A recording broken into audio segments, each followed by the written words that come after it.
guys, thanks for listening. My name is Dave Lordan, this is Elaine Feeney. Our books and CDs are on sale over there. Elaine's book is called Where's Katie? My book is called Invitation to a Sacrifice. My CD is called Surviving the Recession. 12 quid each, 2 for 20, 3 for 25. So I hope you'll dig deep on that and help us out. I'm going to finish off with a poem called The Heckler. And there's no hecklers here tonight, but I rather enjoy a heckler, to tell you the truth. Because it's something that you have to get used to when you're up on stage. And that's a fiver if we heckle. A fiver if you heckle.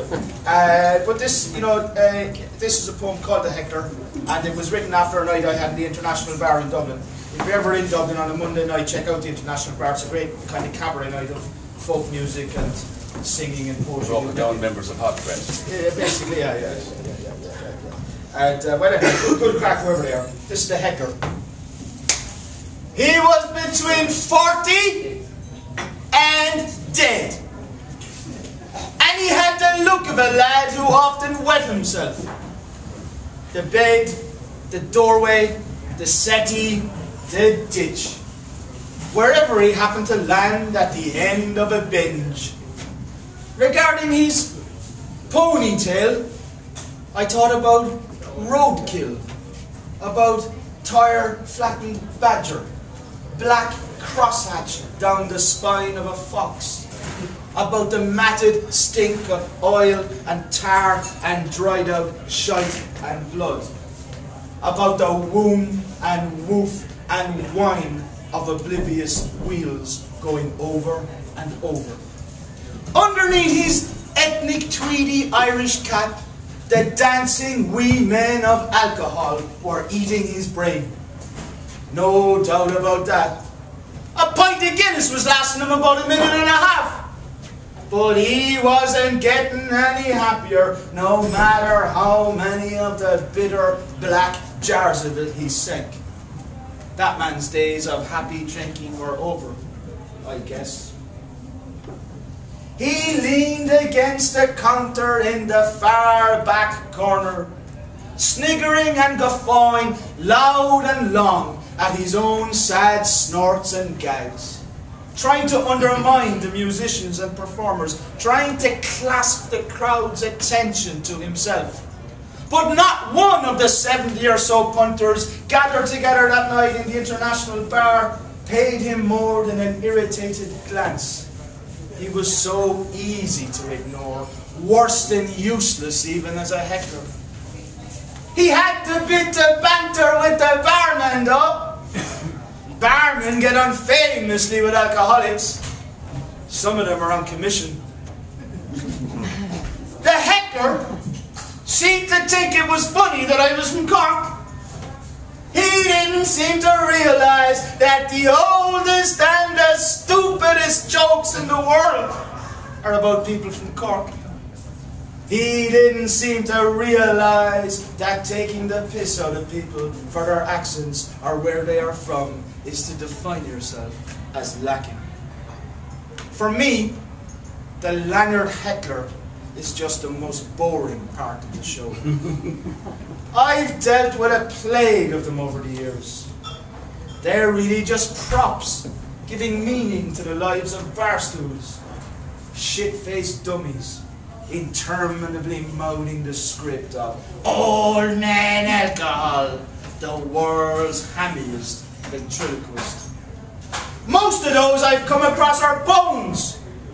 Others go to foam with Queen Victoria in the death hall wards, terrified and gurgling under psychiatric sheets in the companionless inferno of DTs. Seized by the bleak psychedelia of death by dipsomania, they screech at giant ants that aren't there.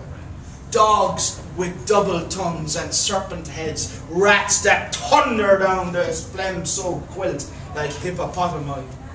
Their skin and eyes burn and run, their young dreams vaporize. I give hecklers all the respect they are giving themselves, which is none. I wish there were somewhere safe and out of harm's way to put these people. I wish there were professionals paid well enough to look after them, but there's not. The bankers have squandered the peace and run off. The rest of us can go to fuck. After the show, I climbed the narrow steps out onto Wicklow Street for some space and air. An endless queue of empty taxis crept by, each desperate driver eyeing me up for a possible score. I tried my best to look penniless and like I wasn't going anywhere.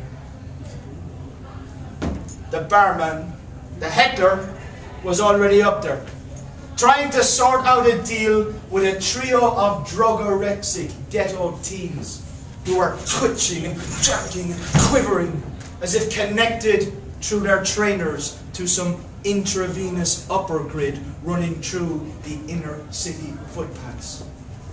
It was meth, or cut cocaine, or speed, or whatever was after being cooked up that night in the flats for gobshites. The heckler would take anything to keep on getting. The barman, he came up to assist with the negotiating. Half cut too, aggressive, overheated from the indoor labour, he started to throw shapes when the kids didn't take to his advice. The kids took the cue to Scarper and ripped the heckler off for a 50 spot. The heckler chased him up the street, hoarse and limping, growling like a half-assed bear. But the future got away from that outmoded bollocks, with hands and dosh pocketed, snortingly. The heckler, he retreated. He retraced his steps to his public house stronghold, to that million-chambered catacomb that will keep on robbing him until he's dead and buried on the cheap by our vintner's government. Panting and bleary-eyed, he tried to tap a yo-yo off me for a pint, but I told him to fuck off. Cheers.